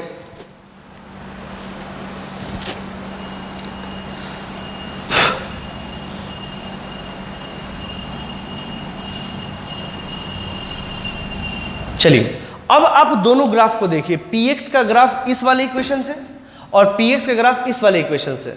px का graph omega T minus kx वाले इक्वेशन से और px का graph kx minus omega T वाले इक्वेशन से। देखिए दोनों में सही कौन बता रहा है, ये वाला या ये वाला? ये इस वाले में यहाँ पे ये नीचे आया था, ऐसे आया था। देखिए ये आपको रेयरफैक्शन धोखे में रख रहा है ये, ठीक है।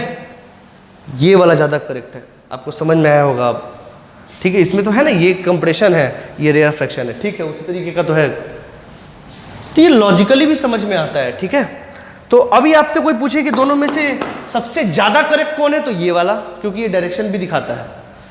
क्योंकि मेरा सारा देखो सही वो वाला भी, वो एसएचएम को मद्देनजर रखते हुए ये एक्चुअल है जो वेव, क्योंकि हमको ज्यादातर ग्राफ वेव फॉर्म का ही दिया रहता है, ठीक है, इसलिए आप बिल्कुल भी कंफ्यूज मत हो। तो यहाँ पे ये सारी बातें इंपॉर्टेंट हो जाती है, ठीक है। तो आपसे कोई पूछे इस तरह का सवाल तो आप बता सकते हैं। चलिए अब कहने का मतलब ये है, हमारे तीनों इक्वेशन में से जो सबसे ज़्यादा इंपॉर्टेंट रिलेशन है वो प्रेशर का रिलेशन है, और अब हम प्रेशर का रिलेशन ही अपने दिमाग में रखेंगे, बाकी सारे रिलेशन को दिमाग में रखने का कोई आवश्यकता नहीं है। We will keep in mind P not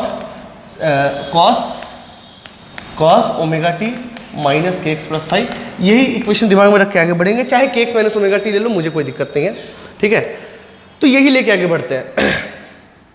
magnitude में कोई अंतर नहीं आने वाला है, हमने आपको पहले भी समझाया है इस चीज़ को। तो हमको काम मैग्नीट्यूड से ही करना है, डायरेक्शन से ये एक आध सवाल पूछे जा सकते हैं, तो उसके लिए आप वो वाला इक्वेशन रख लें, ठीक। हम लोग अब इससे काम करते हैं। अब कहने का मतलब है कि सपोज करिए स्पीड ऑफ वेव,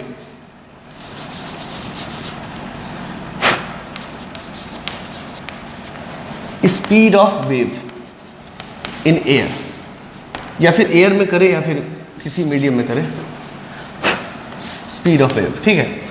इसको एनालिसिस करने के लिए हमारे पास ये है, देखें सपोज करिए एयर कॉलम है। एयर कॉलम होता है जिसको पाइप बोलते हैं, जैसे बांसुरी वगैरह होता है ना, उसको एयर कॉलम के नाम से आता है। एक ऐसा गोलाकार ट्यूब जिसमें हवा भरा हुआ है, बस इसी को एयर कॉलम बोलते हैं, ठीक है। चलिए और मान लीजिए वही पार्ट्स ले लीजिए, ये और ये एक्स पे है और ये एक्स प्लस डी एक्स पे है, ठीक है, जिसका क्रॉस सेक्शन आपको पता है क्या था, एरिया ए। मान लीजिए कि यहाँ पे जो प्रेशर पड़ रहा है वो है P, ठीक है, और यहाँ पे जो प्रेशर पड़ रहा है ये P प्लस डी पी। पहले तो मुझे ये बताया ये कौन सा प्रेशर है, ये एक्स्ट्रा प्रेशर है या एटमॉस्फेरिक प्रेशर है? आंसर है ये एक्स्ट्रा प्रेशर है। जो एक्स्ट्रा आ रहा था ना, ये जैसे ये जो रिलेशन, ये किसका रिलेशन है, एब्सोल्यूट प्रेशर का कि एक्स्ट्रा प्रेशर के वेरिएशन का? ये एक्स्ट्रा प्रेशर के वेरिएशन का है। तो ये जो प्रेशर है वो कौन सा प्रेशर है, एक्स्ट्रा प्रेशर का वेरिएशन है। तो आप बिल्कुल भी घबराए ना, ठीक है। चलिए अब अगर फोर्स में इसको कन्वर्ट करें, ठीक है, तो this is becomes P A, और ये इसको एरिया से मल्टीप्लाई तो फोर्स बन गया। तो कहने का मतलब है कि दोस्तों नेट फोर्स क्या हो जाएगा, नेट फोर्स हो जाएगा suppose this minus this, okay. या फिर आप ऐसा करें, एक नोट इसी को रखें, p a minus p plus d p into a. So आप अगर देखेंगे ध्यान से तो मैं काट देता हूँ, P a minus P a minus d P A. Okay, ये से ये कट जाएगा and here F net is left minus a D P. Okay, अच्छा ये एफ नेट क्या होता है? तो एफ नेट होता है मास इंटू एक्सेलरेशन। अच्छा, हम कितना, इसका लेंथ कितना है dx, तो इसमें मास कितना है? अगर इसमें मास देखा जाए तो मान लीजिए इसका डेंसिटी रो है, तो इसमें मास कितना होगा? तो रो इंटू डी वी होता है ना, तो रो इंटू डी वी मतलब rho into A into D X, क्योंकि ये तो डी एक्स है, इसका area A into D X D V और इंटू रो से मल्टीप्लाई कर दिए तो निकल गया क्या? ये है आपका डी एम। ठीक है, तो छोटे से के लिए अगर नेट फोर्स निकालना है तो ये हो जाएगा D M into A. A क्या है? Acceleration. Now put this relation here, F net का वैल्यू यहाँ हो जाएगा D M acceleration that is minus A into D P. ठीक है, और जब हम इसको यहाँ पे पुट करेंगे डी एम की जगह पे तो आ जाएगा रो into A into D x into ए। अच्छा, ए को क्या लिख सकते हैं? ए को लिख सकते हैं D two S upon D T square.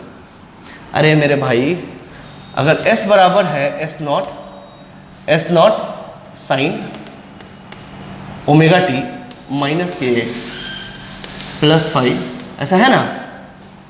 ऐसा है तो D S by D T क्या होगा? पार्टिकल का वेलोसिटी, और D two S by D T square क्या हो जाएगा?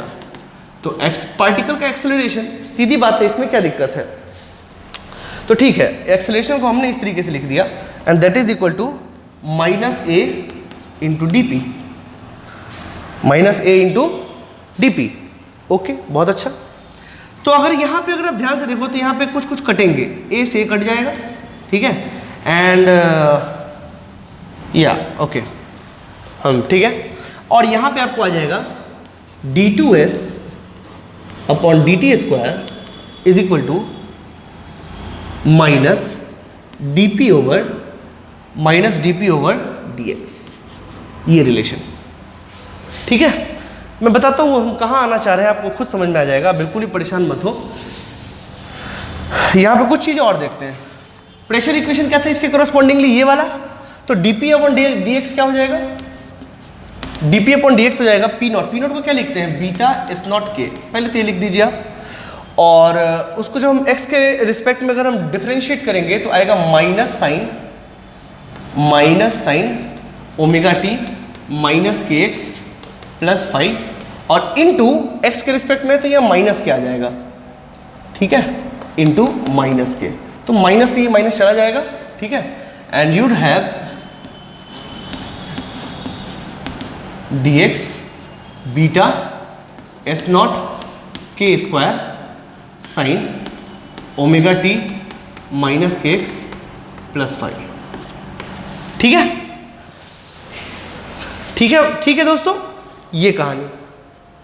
अच्छा, अब अगर ध्यान से देखो तो आपको सब समझ में आ जाएगा कि हम ऐसा क्यों कर रहे हैं। आपको बिल्कुल समझ में आएगा, आप थोड़ा सा धैर्य रखिए, आपको समझ में आएगा। आप ds ओवर dx करें, ds ओवर dx कितना आया था?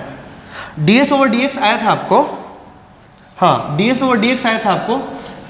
करस्पॉन्डिंग एस इक्वेशन क्या था? करस्पॉन्डिंग एस इक्वेशन था, मैं यहाँ लिख दे रहा हूँ S equation, S not sine omega T minus के एक्स प्लस 5। ठीक है, तो डेवर एस अपॉन डेवर एक्स क्या आया था? वो आया था एस नॉट साइन का हो जाएगा कॉस और एक माइनस आ जाएगा, I think yes, cos sine का तो कॉस में कोई माइनस नहीं आएगा, बट के को जब करोगे तो आ जाएगा। हम यहीं पे लिख दे रहे हैं डायरेक्ट एस नॉट के, आप लोग कर लीजिएगा अपना इसका डिफरेंशिएशन प्लस का, ये आएगा आपका। ठीक, अच्छा इसको डबल टाइम डिफरेंशिएट कीजिए तो क्या आएगा? ये आ जाएगा माइनस एस नॉट। अब के मैं बताता हूँ, समझे बात को, डिफरेंशिएट करें, कॉस का आ जाएगा minus sign omega T minus के एक्स प्लस 5। ठीक है, और इनटू माइनस के फिर से आ गया, तो माइनस से माइनस तो ये तो चला जाएगा, इसको भूल जाइए, बच जाएगा एक माइनस। तो डेवर टू ओवर डेवर एक्स का स्क्वायर जो आएगा वो आएगा minus S nought k square sine omega T minus के एक्स प्लस 5, ये। ठीक है, तो अब हम करना क्या चाहते हैं वो मैं बता रहा हूं, पहले आप इसको लिख लीजिए अच्छे से।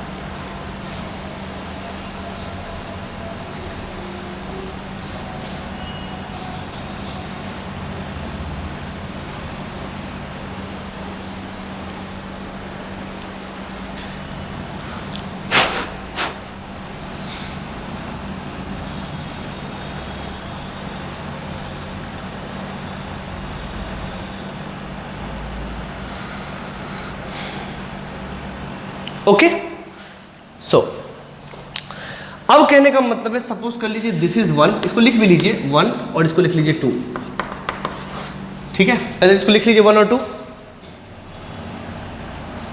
ओके, अब जरा ध्यान से देखिए, इसकी जगह पे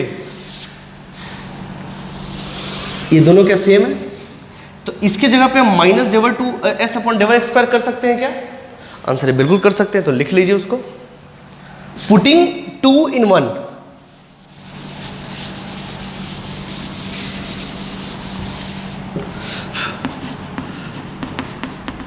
putting 2 in 1 we have dever p over dever x is equal to beta minus dever 2s upon dever x square, ठीक है। And now suppose if this relation is क्या लोगे, सपोज इसको a ले लो, क्योंकि उसको 1 2 ले चुके हैं तो इसको a ले लो, ठीक है, और इसको मान लो 3।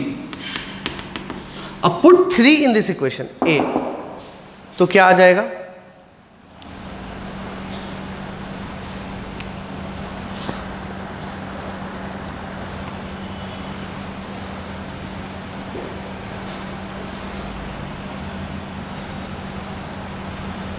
ओके, सी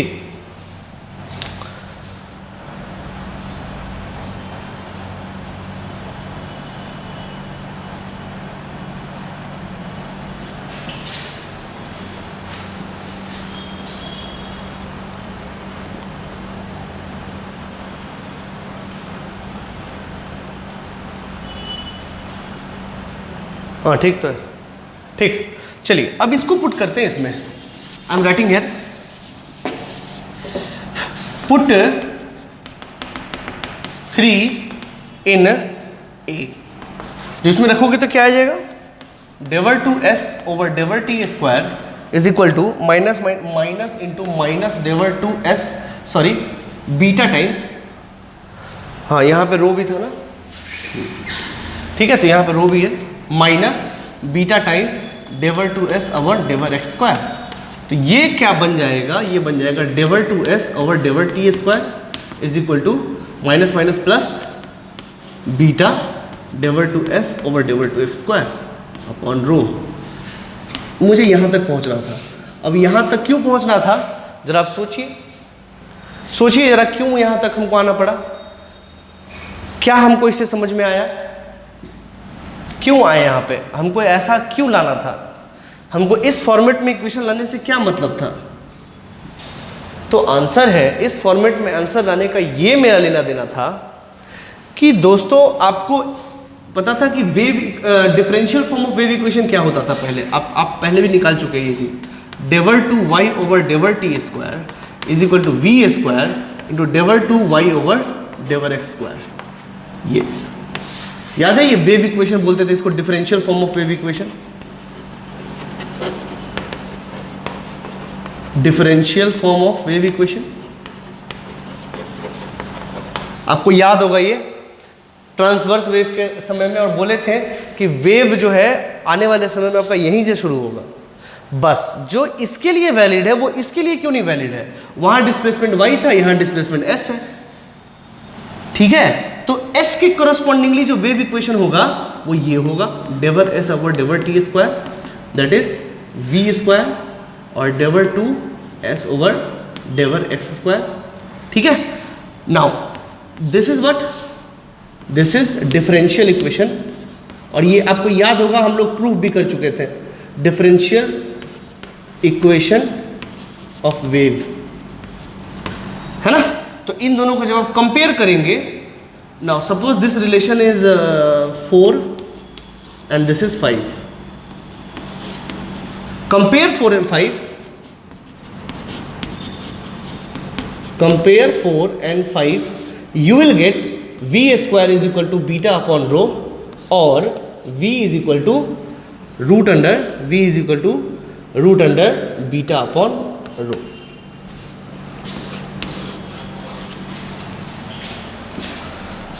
ठीक है, इसलिए हम वहां पे आना चाह रहे थे और कोई खास बात नहीं था। लिख लीजिए इसको,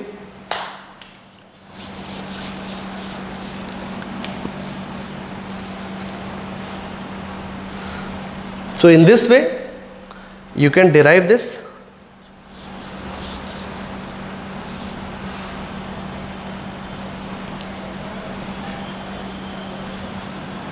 So I think each and every term is clear.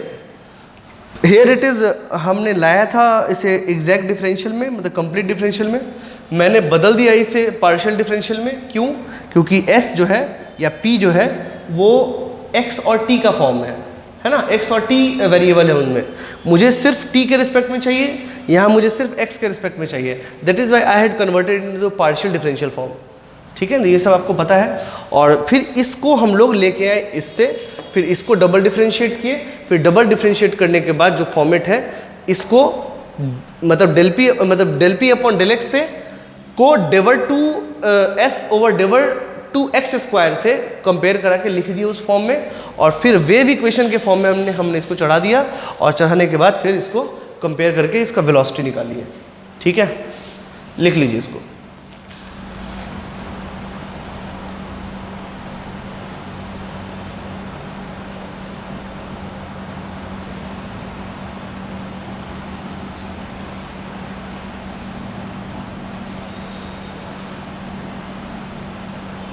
Okay चलिए, हमारे पास ये रिलेशन आ गया स्पीड ऑफ वेव. अब बीटा जो है बेसिकली बल्क मॉडुलस, वो गैसेस के लिए होता है और basically you can C fluids के लिए होता है. ठीक है, फ्लूइड्स के लिए होता है. और जैसे मैं बताऊं स्पीड ऑफ वेव का रिलेशन क्या आया, v is equal to root under beta upon rho for fluids. Fluids मतलब लिक्विड्स एंड गैसेस, और v is equal root under similarly gamma over rho that is for solid. इससे आप solid का निकालेंगे. ठीक है, but most of the time आपको यही पढ़ना है. ठीक है, तो हम लोग अपने PhD इसी पे करेंगे. और एयर के रिस्पेक्ट में कुछ खास ही आपको पढ़ना है, तो एयर के रिस्पेक्ट में हम पढ़ेंगे नेक्स्ट क्लासेस में. ठीक है, तो यहाँ तक हम आपको ले आ चुके हैं, अब इसके आगे पढ़ाई होगी नेक्स्ट क्लास में. ठीक है, तब तक के लिए अच्छे से रहिए और पढ़ाई कीजिए. Thank you.